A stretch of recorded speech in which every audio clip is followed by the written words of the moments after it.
Hi, I'm Kathy with Level Up RN. In this video, I'm going to start in on our coverage of gastrointestinal medications. So if you have our pharmacology second edition flashcards, definitely pull those out. We are in the green section so you can follow along. Specifically in this video, I will be covering anti-ulcer agents, and at the end of the video, I'm going to provide you guys a quiz to test your understanding of some of the key facts I'll be covering in this video. So definitely stay tuned for that. Histamine 2 receptor antagonist is the first drug class I'm going to cover. Medications that fall within this class include ranitidine and famotidine. These medications can be used to treat gastroesophageal reflux disease, so GERD, as well as duodenal and gastric ulcers, and also a rare disorder called Zollinger-Ellison syndrome, which causes excess gastric acid production. So the mode of action of this drug class is that it blocks H2 receptors in the stomach, and this reduces gastric acid secretion. Side effects are minimal. They can include a headache as well as GI upset. The way I remember these medications and what they're for, if you look at the drug name, so ranitidine and famotidine, they end in that dine, spelled D-I-N-E, like dine. So I remember that if you take your ranitidine or dine, it will help your stomach feel better when you dine, so when you eat. So hopefully that's helpful for you as well. Next, we have our proton pump inhibitors, or PPIs. Medications that fall within this class include omeprazole as well as pantoprazole. And these medications are used to treat the same conditions as our histamine 2 receptor antagonist. So we can use PPIs to treat GERD, to treat ulcers, as well as Zollinger-Ellison syndrome. So PPIs inhibit an enzyme that is required for gastric acid secretion. So we have decreased gastric acid secretion with PPIs. Side effects can include GI upset, C. diff, and with long-term use, we can end up with bone fractures. Nursing care includes closely monitoring the patient for diarrhea, cramping, and bloody stools. And then my way of remembering these drugs, if you look at how they're spelled, they both have that P-R-A-Z in the middle. So praise, it's not pronounced that way. It's pronounced omeprazole, but it kind of looks like omeprazole.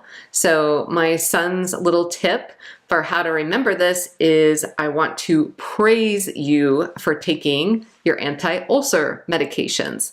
So if you like that tip, be sure to leave him a comment here, because he was just accusing me of not giving him credit for his tricks that he gives me. So I definitely want to give him credit, and I have given him credit in the past. So leave him a comment. Thank you so much. Sucralfate is the next medication I want to cover, which is a mucosal protectant that is used in the treatment of duodenal ulcers. So sucralfate reacts with the stomach's acid to form a thick paste which adheres to the ulcers. Key side effect with sucralfate is constipation. You want to administer this medication 1 hour before meals and at bedtime, so 4 times a day. Also, you want to encourage your patient to increase their intake of fiber and fluids because of that side effect of constipation. So my way of remembering this medication and what it's for, and the cool chicken hint here on the card, is sucralfate gets sucked down into ulcers. So SUC, sucralfate becomes sucked down into ulcers, which is pretty much what it does. So hopefully that's helpful for you. Next, we have antacids, including aluminum hydroxide. Antacids are used to treat peptic ulcer disease as well as GERD. They work by neutralizing the stomach acid, and a key side effect of antacids is constipation. In terms of administration, we're going to give antacids after meals and at bedtime. So A for antacids and A for after meals.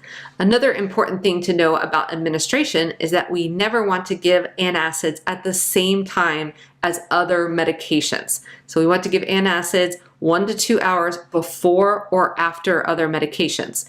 So antacids are a little fussy when it comes to administration because we need to give it after each meal and at bedtime, and we need to make sure we're not giving it with other medications. The last medication I want to cover in this video is misoprostol, which is a prostaglandin that is used to prevent gastric ulcers in patients taking NSAIDs. It also induces labor by ripening the cervix. So the mode of action of misoprostol is that it decreases stomach acid secretion and it increases the production of protective mucus in the stomach as well as bicarbonate. And it also causes uterine contractions when used for labor induction. So side effects include dysmenorrhea as well as GI upset. This medication does carry a black box warning because it can cause a miscarriage, premature birth, and birth defects. So anytime we are administering misoprostol for ulcer prevention in a female of childbearing age, we always want to run a pregnancy test first because it can cause a miscarriage. So my cool chicken hint here on this card, if you look at misoprostol, it kind of looks like misoprostol. So when you're pregnant, miso soup is okay, misoprostol is not. And again, it's pronounced misoprostol, but it looks like that miso. So I hope that hint was helpful for you. Okay, time for a quiz. I have 3 questions for you. First question, when should your patient take sucralfate? The answer is 1 hour before meals and at bedtime. Question number 2, aluminum hydroxide should be administered at the same time as other medications. True or false? The answer is false. So aluminum hydroxide is an antacid, and antacids should never be given at the same time as other medications. You need to give them 1 to 2 hours before or after other medications. Question number 3, what nursing assessment should be done prior to administration of misoprostol? The answer is you should run a pregnancy test for any woman of childbearing age who is prescribed misoprostol for ulcer prevention because this medication can cause a miscarriage. Okay, I hope these quiz questions have been helpful. Hope the video was helpful, and hopefully my little silly ways of remembering these medications were also helpful. If you have other mnemonics or suggestions for how to remember these meds, definitely leave a comment so that everyone can benefit from your ideas as well. Thank you so much for watching. I invite you to subscribe to our channel and share a link with your classmates and friends in nursing school.